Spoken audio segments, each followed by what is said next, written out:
हमें ज्ञान दीजिए जिससे हरि की प्राप्ति हो जाए। तो गुरु कहते हैं राम राम कहो।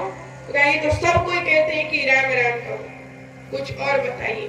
तो सबसे आसान है रामचरितमानस का पाठ करिए। क्या ये भी सब कोई कहते, चलिए गीता जी पढ़ा देते हैं। कहा कि हाँ ये विद्वानों की ग्रंथ है, ये पढ़ाइए। तो गुरु जी ने कहा कि ठीक है, कल से पढ़ाएंगे, आज इसका महात्म पढ़ लो। सर्वोपनिषदो गावो दुग्धा गोपालनंदन पार्थो वत्स सुधीर भोक्ता दुग्धम गीतामृतम मतम। सारोपनिषदों का सार है, इसको दुग्ध श्री कृष्ण भगवान ने दोहा है, जिसको बछड़ा बनकर अर्जुन ने इसका खूब पान किया है, इसलिए गीता है वो अत्यंत मधुर अमृत है, अमृत है। अब जब पढ़ाने लगे महात्मा को तो चेला खूब वाह गुरुजी वाह गुरुजी। गुरुजी 1 घंटा पढ़ाने वाले थे, 3 घंटा पढ़ा दिया।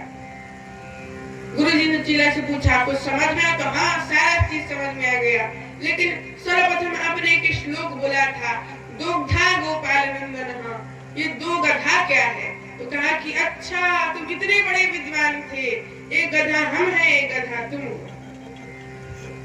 दुग्धा गोपाल नंदन।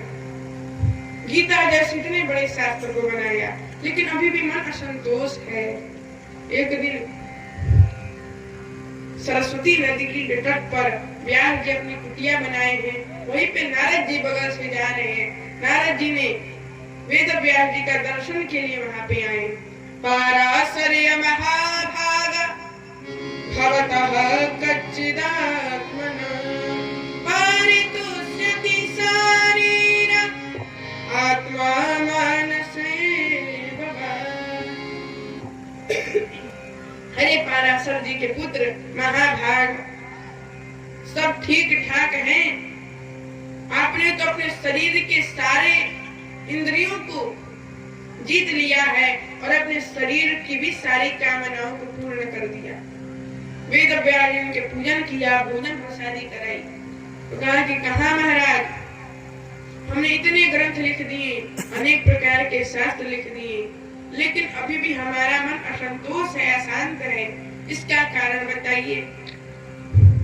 तब नारद जी कहते हैं यथा धर्मादयाश्चार्थ मुनिवर्यानुकीर्तिता न तथा वासुदेवस्य महिमा ह्यनुवर्णिता। आपने अनेक प्रकार के धर्म इत्यादि के लक्षणों को लिखा।